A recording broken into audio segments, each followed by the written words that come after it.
Sors, sors.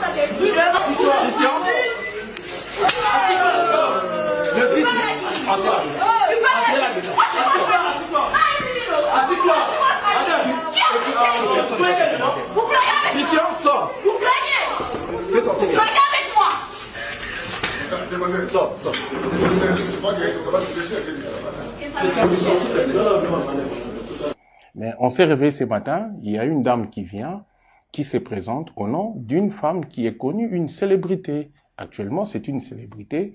Elle a cité le nom de Péniel Kalambaye. Et il y avait un doute dans l'esprit des agents du laboratoire, de la fondation. Ils se sont posés des questions. On est allé, d'ailleurs, moi j'ai conseillé pour que M. Attalé puisse aller checker sur Internet, voir si l'image de Péniel, c'est vraiment celle-là. Et on s'est rendu compte. La personne qui s'est présentée en premier, ce n'était pas Péniel, mais s'est présentée au nom de Péniel. Au nom de Péniel. Et lorsqu'on a saisi la dame, et la dame a contacté un certain Richard Kalemba, qui travaillerait, j'ai dit entre guillemets, à l'Institut national de recherche biomédicale qu'on appelle l'INRB. Et le monsieur s'est présenté, et par après, quelques minutes après, c'est Madame Péniel qui s'est présentée. La vraie Péniel, la véritable. Oui, pour se prévaloir de son nom. Et subitement, Monsieur Richard a disparu. Après avoir été entendu par les OPJ, le monsieur a pris la poudre d'escampette et à la suite, au lieu de se rabaisser, c'est Madame Péniel qui a voulu nous démontrer que les combats qu'avait fait Étienne Tshisekedi n'a pas de sens dans ce pays et on peut se permettre d'intimider n'importe qui et n'importe comment. Ce qu'on ne comprend pas bien dans cette affaire, c'est qu'on voit Péniel dans les images, les gens le regardent sans doute. Il est en train de brutaliser, il est quasiment insaisissable. Est-ce qu'il n'a pas le droit, parce qu'elle dit, d'ailleurs les gens l'entendent, qu'il y a usurpation d'identité, quelqu'un a utilisé son nom à son insu. Moi je pense que si elle est honnête avec elle-même, c'est à elle de nous accompagner pour que cette femme-là, qui a usurpé son identité, soit maîtrisée. Mais néanmoins, on n'a pas compris la relation de cause à effet qui existe entre la présence de cette dame, de Péniel, et on a cité le nom de monsieur Richard Kalemba. Richard qui a pris fuite. Qui a pris fuite, monsieur qui travaillerait, entre guillemets, dans une institution de ce pays qui est l'INRB. Et nous voulons savoir dans cette histoire et voir clair parce que les laboratoires Saint-Raphaël reçoit les calibres, les gens de toutes les natures. Surtout les diplomates, j'ai vu les diplomates, des expatriés, pardon, qui sont très nombreux. Là-bas, moi-même, mon dernier test, je l'ai fait là-bas, évidemment. Donc, on ne peut pas accepter, moi étant un expert du gouvernement, que l'image de mon pays, parce que les laboratoires, on cite le nom de Pungwe, mais il faut savoir derrière ça, c'est un contrat de délégation des services. S'il y a les experts de la République qui sont là, on ne doit pas accepter des histoires où il faut boutiquer ou matraquer. Qu'est-ce qui vous fait peur dans tout ça? Est-ce que il n'est pas possible? D'abord, je voudrais qu'on s'arrête à l'affaire en cours. Péniel, lui, n'est pas connaître la dame qui s'est présentée en son nom. La dame dit également n'avoir jamais rencontré Péniel, mais les deux ont un ami en commun. Le fameux Richard. Qui est Richard, en fait? Qui est Richard?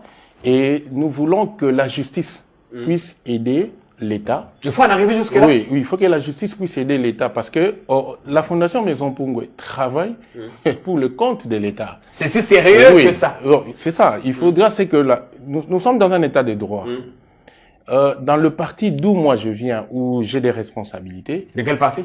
L'UDPS. On a combattu non pas pour revoir toutes ces bêtises. On a combattu un système. Il faudra que nous puissions évoluer pour que le système soit le plus meilleur possible. Mais le problème de Péniel est où? Parce que c'est quelqu'un d'autre qui s'est présenté en son nom et pas elle. Pourquoi elle doit être en ce moment entendue par les services de la République? Pourquoi? Je pense que c'est au niveau des services de la République qu'elle pourra nous éclairer le lien qui existe entre lui et M. Kalema et entre M. Kalema et la dame et comment la dame qui par après a dévoilé son identité pouvait se prévaloir au nom de Péniel.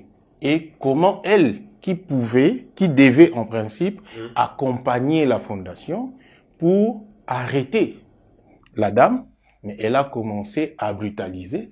Elle pense que nous sommes dans un système où il faut faire régner la terreur. Vous pensez qu'elle serait des mèches ou qu'elle aurait envoyé cette dame pour passer le test à sa place? Mais si c'est le cas, pourquoi a-t-elle eu peur ou pourquoi n'est-elle pas venue d'elle-même passer le test? Bon, je suppose.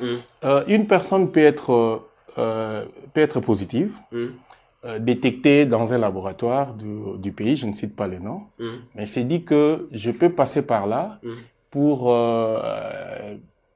céder mon identité à une autre personne pour se faire dépister positif et avoir la possibilité de voyager.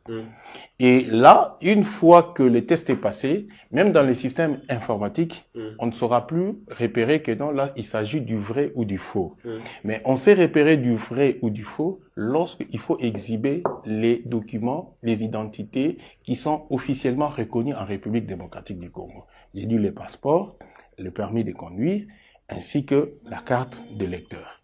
Bon, maintenant, si, supposons que la dame ait réalisé et on a pu organiser le test, fait le test au nom de Péniel avec les excréments de cette dame-là qui est supposée être négative et que le résultat est négatif. Et par après, la vraie Péniel se rend à l'étranger. Lorsqu'on fait un test de contrôle, on se rend compte. Donc, ça fait déjà 6 heures. On ira bientôt à 7 heures. Et je suis partie faire le test de Covid. J'avais pris un rendez-vous avec un monsieur là du nom de Richard Kalema.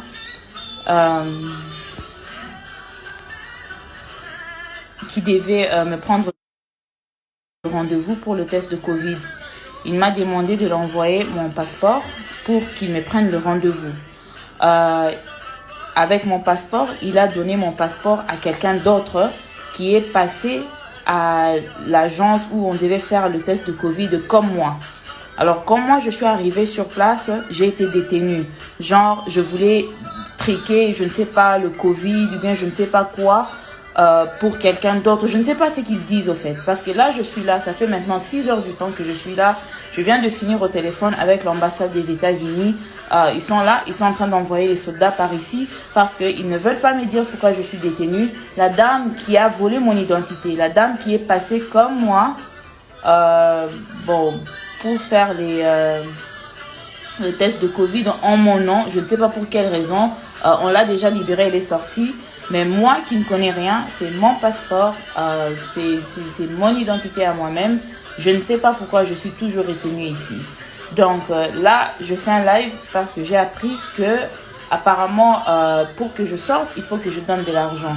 Mais je n'ai commis je n'ai pas commis de crime. Je n'ai pas fait quoi que ce soit.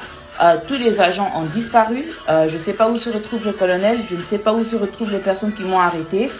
Je ne sais pas ce que j'ai fait. Moi, je suis partie pour faire mon test de Covid.